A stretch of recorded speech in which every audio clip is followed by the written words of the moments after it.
When does exercise become obsessive? When does it go from being a healthy part of your routine to an obsession or something that you can't get rid of, or even a part of an eating disorder behavior along with maybe some other things that you're doing? There's a very common phrase in the fitness industry that's never miss a Monday. And it's supposed to motivate you to go to the gym even when maybe you're just not feeling it, right? And that's great. There's nothing inherently wrong with that quote or any other motivational quote for that matter, but many times people border onto obsessive or compulsive exercise because of some of those motivational quotes that can sometimes be a little bit shameful. There's this idea that you shouldn't give yourself rest or you shouldn't allow yourself to take a couple of days off. And when we start to border into that obsessive exercise is when we can see some negative fallout.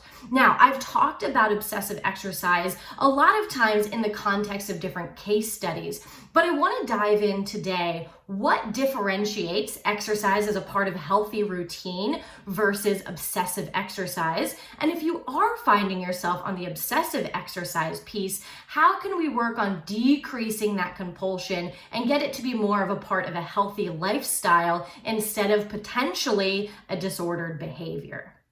So there's a few things that you can check in with yourself about your exercise routine.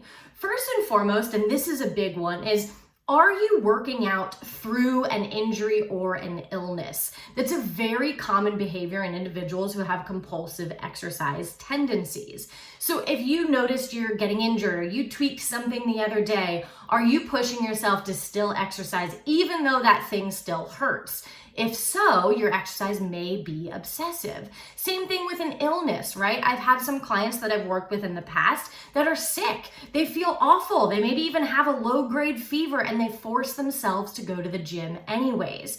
That would be compulsive exercise. It is perfectly appropriate to give yourself some time off to either heal from that injury or that illness. The second thing to check in on is, are you finding time to exercise no matter what the expense? Now, what I mean by that is it's one thing if exercise is a part of your daily routine, right? You find time to exercise before work or after work or whatever it might be, right? There's a difference though when it starts to become a priority over other things in life. Meaning, are you choosing exercise over school or over work or even over family and friends? A common example I like to give people is, let's say someone was like, hey, do you want to go grab dinner on Thursday night?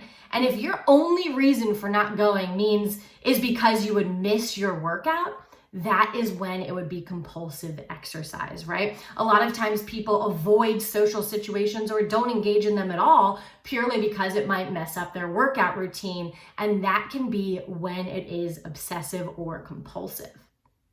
Now, this sort of goes along the lines with the first one that I mentioned, but just in general, if you're not giving yourself a rest day, at least one rest day per week is a very important part of a healthy workout routine. If you never give yourself a rest day, that's probably an indicator that exercise is obsessive. I have worked with Division I athletes in the past, and even they, in the elite level, give themselves a rest day. Now, that rest day may be stretching and foam rolling, but they're not doing any intense exercise, and it's important you give yourself that rest day.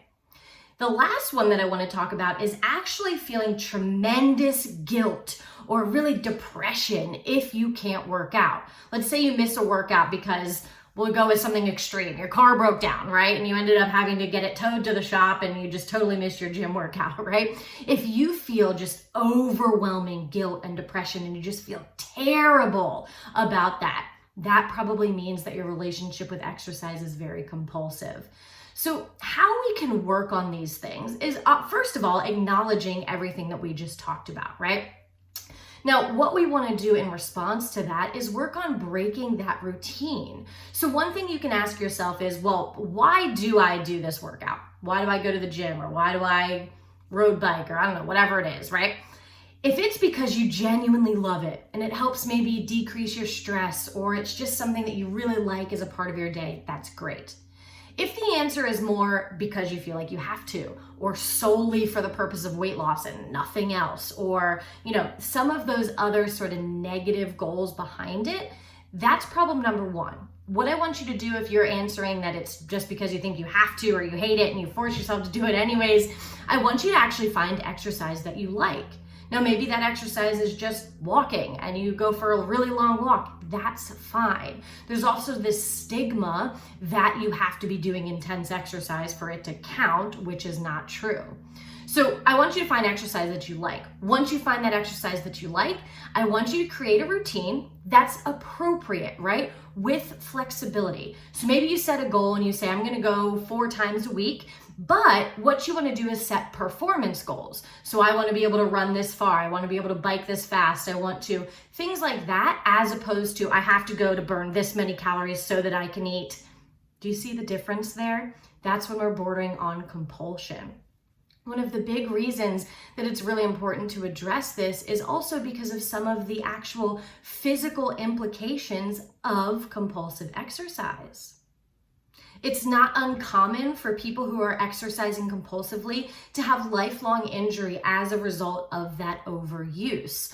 Also, and I've mentioned this in case studies in the past as well, what often can happen is people over-exercise and they don't eat enough to fuel that exercise, resulting in tendonitis, shin splints, stress fractures, again, lots of overuse injuries. One of the big things though that I want to touch on is osteopenia and osteoporosis, which is that low bone density. And that can happen from overexercise and under eating.